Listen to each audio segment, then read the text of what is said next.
In fact, China's economic improvement has nothing to do with the CCP. In order to maintain its rule, the CCP carried out the policies of reform and opening up in the 1980s. Its eagerness for quick success has placed China at a disadvantage, termed by economists as the curse of the latecomer. The concept of the curse of the latecomer, or as some other scholars call it, the latecomer advantage, refers to the fact that underdeveloped countries, which set out late for development, can imitate the developed countries in many aspects. This imitation can take two forms: imitating the social system or imitating the technological and industrial models. Imitating a social system is usually very difficult, since system reform would endanger the vested interests of social or political groups. Thus, underdeveloped countries are inclined to imitate developed countries' technologies.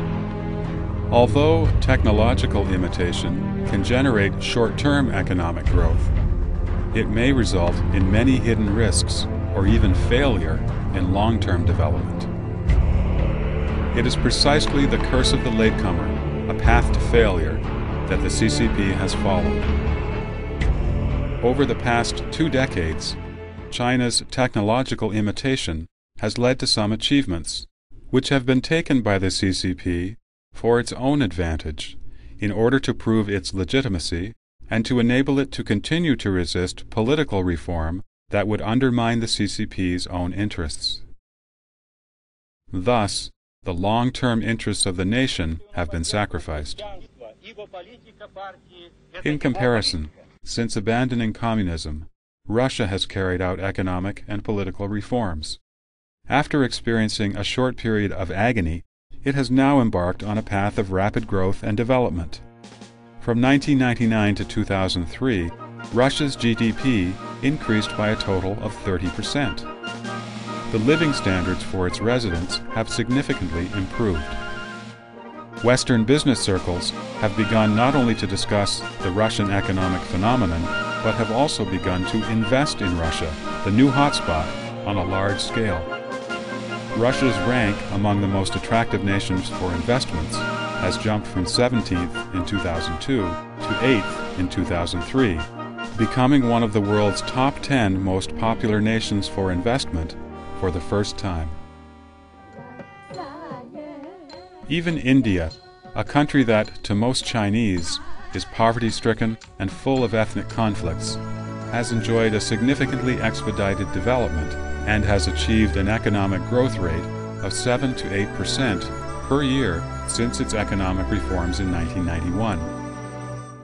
India has a relatively complete legal system and a market economy.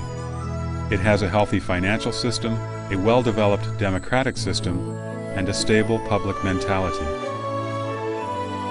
The international community has recognized India as a country of great development potential.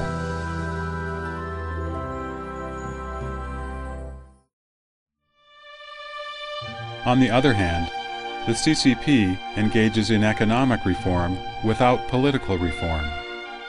The resulting false appearance of an economy that flourishes in the short run has hindered the advancement of society.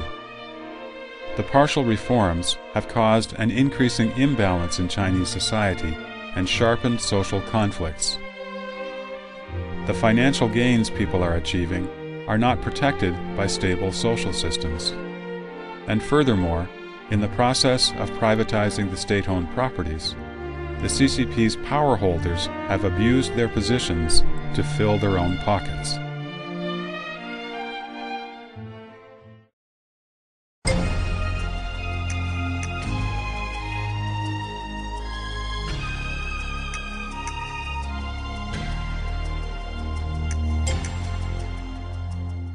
While the CCP constantly brags about its economic advancement, in reality, China's economy today ranks lower in the world than during Qianlong's reign in the Qing dynasty. During the Qianlong period, which was in the 1700s, China's GDP accounted for 51% of the world total. When Dr. Sun Yat-sen founded the Republic of China, the KMT period, in 1911, China's GDP accounted for 27% of the world total. By 1923, the percentage dropped, but still was as high as 12%. In 1949, when the CCP took control, the percentage was 5.7%. But in 2003, China's GDP was less than 4% of the world's total. In contrast to the economic decline during the KMT period, that was caused by several decades of war, the continuing economic decline during the CCP reign occurred during times of peace. The rapid economic growth in the past 20 years is, to a large extent, built on the excessive use or even waste of resources, and has been gained at the cost of environmental destruction. According to Xinhua News Agency, in 2003, China contributed less than 4% to the world economy, but its consumption of steel, cement, and other materials amounted to 1/3 of the total global consumption. A considerable portion of China's GDP is achieved by squandering the resources and opportunities that should be left to future generations. From the 1980s to the end of the 1990s, desertification in China has increased from a little over 1,000 to 2,460 square kilometers. The per capita arable land decreased from about 2 mu in 1980 to 1.43 mu in 2003. The widespread upsurge in the conversion of farmland to land for development has led China to lose 100 million mu of arable land in just a few years' time. However, only 43% of the confiscated land is actually used. Currently, the total amount of wastewater discharge is 44 billion tons, exceeding the environmental capacity by 82%. In the 7 major river systems, over 40% of the water is not suitable for drinking by humans or livestock. 75% of the lakes are so polluted as to produce various degrees of eutrophication. The direct result of eutrophication in the lakes is the large-scale death of fish populations. It also has adverse effects on industry, personal health, and the water used for irrigation. The conflicts between man and nature in China have never been as intense as they are today. Neither China nor the world can withstand such unhealthy growth. Deluded by the superficial splendor of high-rises and mansions, people are unaware of the impending ecological crisis. Once the time comes for nature to exact its toll on human beings, however, it will bring disastrous consequences to the Chinese nation.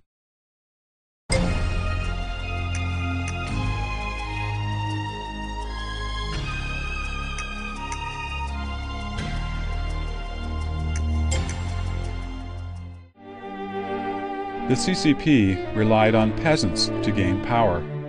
The rural residents in the CCP-controlled areas, in the early stage of its build-up, devoted all they had to the CCP. But since the CCP obtained control of the country, peasants have experienced severe discrimination. After the CCP established the government, it set up a very unfair system, the residential registration system. This system arbitrarily classifies people into rural and urban populations, creating an unreasonable separation and opposition within the country. Peasants have no medical insurance, no unemployment welfare, no retirement pensions, and cannot take loans from banks. Peasants are not only the most impoverished class in China, they also carry the heaviest tax burden.